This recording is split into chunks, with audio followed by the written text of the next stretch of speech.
aus der Reihe meines Burgenlexikons.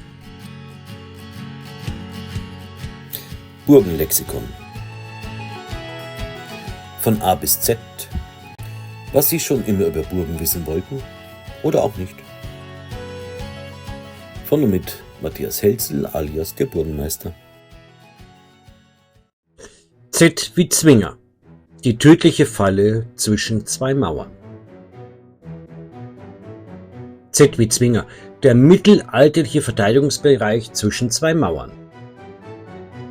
Ein Ort, den kein Angreifer durchqueren wollte. Heute werfen wir einen gemeinsamen Blick auf diese geniale Verteidigungsarchitektur. Herkunft des Begriffs Zwinger im Burgenbau. Der Begriff Zwinger leitet sich vom mittelhochdeutschen zwingen ab, was so viel bedeutet wie niederhalten, unterwerfen oder in die Enge treiben. Im militärischen Kontext bezeichnet Zwinger ursprünglich einen Ort, an dem der Feind gezwungen wird, sich einer Übermacht zu stellen, etwa beim Durchmarschreiten eines engen, von Mauern flankierten Bereichs.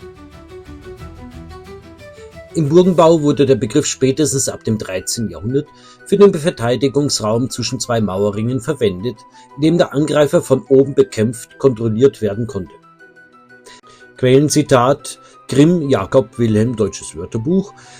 Zwinger, eigentlich ein Ort, wo etwas gezwungen wird oder gezwungen werden soll.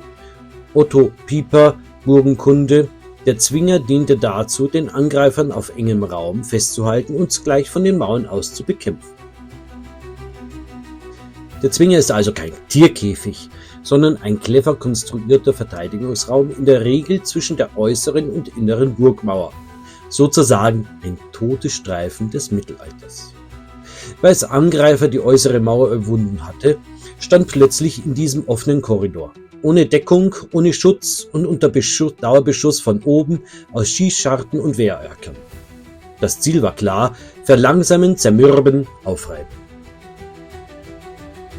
Historisch gesehen tauchte der Zwinger im deutschen Burgenbau ab dem 12. Jahrhundert auf, also zur Zeit der hochmittelalterlichen Blüte der Burgen. Besonders im 13. und 14. Jahrhundert wurde der Zwinger systematisch als Verteidigungselement geplant und gebaut. Ein deutliches Zeichen dafür, wie sich Belagerungstechnik und Gegenmaßnahmen im Mittelalter weiterentwickeln. Frühe Beispiele finden sich etwa bei der Marksburg am Rhein, später in großen, komplexen Anlagen wie der Plassenburg in Kulmbach oder der Feste Kupen. Auch Stadtbefestigungen wie in Nürnberg oder Rothenburg griffen das Zwingerprinzip auf, um Stadttore besser zu sichern. Anmerkung: In späteren Jahrhunderten wurden viele Zwingeranlagen umfunktioniert zu Gärten, Tierhöfen oder Wirtschaftsbereichen. Zwingerarten auf mittelalterlichen Burgen. Klassischer Ringzwinger, auch Rundzwinger. Der klassische Ringzwinger, auch als Rundzwinger bezeichnet, ist ein umlaufender Verteidigungsbereich, der sich zwischen der äußeren Ringmauer und der Kernburg befindet. Seine Hauptfunktion war es, angreifende Truppen vom direkten Zugang zur Hauptburg abzuhalten. Gegner, die die erste Mauer überwunden hatten, mussten sich in diesem offenen, engen Korridor behaupten, meist unter Beschuss von oben. Typische Merkmale sind Schießscharten und Flankierungstürme, die die Verteidigung des Zwingers erleichtern. Diese Bauweise setzte sich im 13. Jahrhundert zunehmend durch und ist ein eindrucksvolles Beispiel für die Weiterentwicklung mittelalterlicher Wehrarchitektur.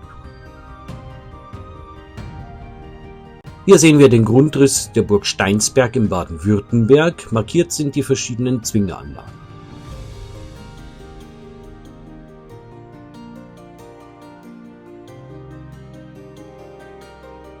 Hier noch ein Luftbild der Burg Steinsberg und auch hier habe ich die verschiedenen Zwingeranlagen im Rundbezirk quasi markiert.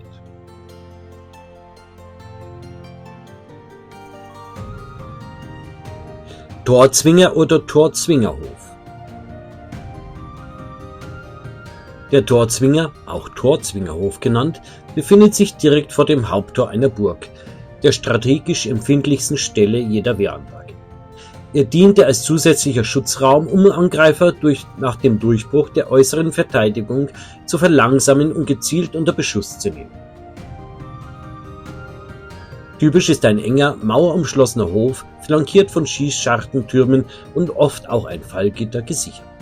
Häufig wurde der Torzwinger mit einer Barbakane oder einem Vortor kombiniert, um den Zugang zur Kernburg mehrfach zu sichern. Ein gutes Beispiel für die gezielte Verstärkung eines Burgtors durch ausgeklügelte Verteidigungsarchitektur. Hier sehen wir den Grundriss der Burg Zwernitz in Oberfranken, wo gleich 2 Torzwinger vorhanden waren.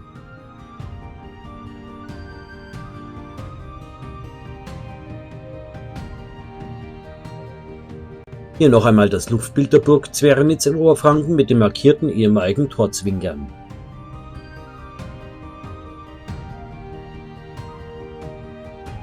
Mehrteiliger Staffelzwinger.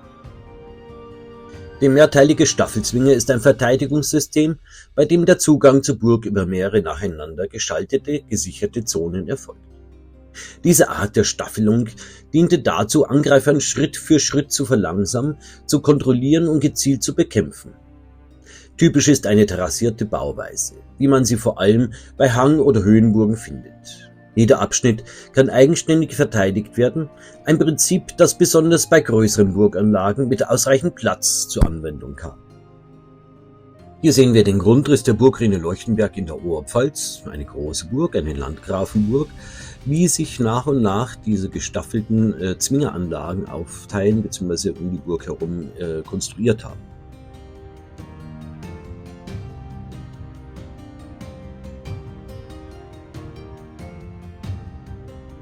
Und hier im Luftbild auch nochmal dargestellt die nacheinander gestaffelten Zwingeranlagen.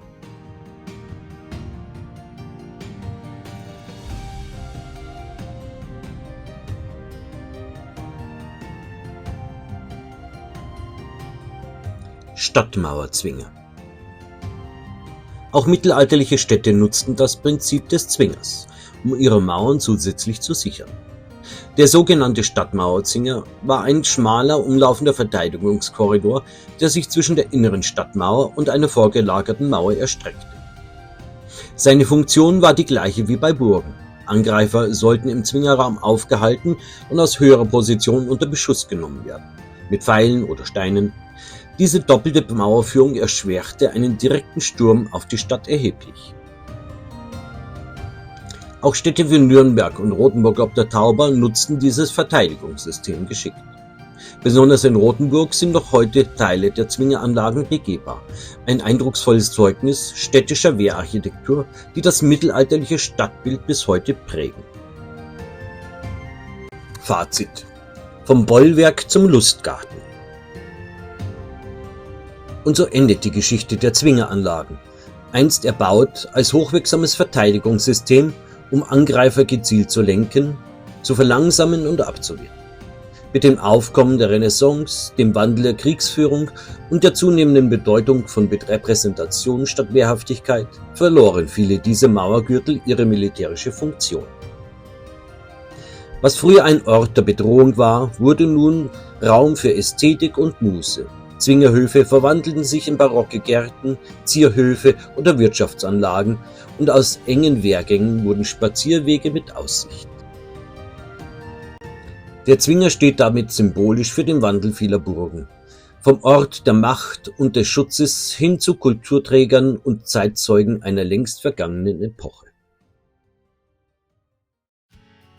Danke, dass Sie dabei waren. Ich hoffe, Sie konnten ein Stück Burgengeschichte, Burgenwissen mitnehmen. Ihr Matthias Helzel alias der Burgenmeister. Und nicht vergessen, abonnieren und liken ist kostenlos.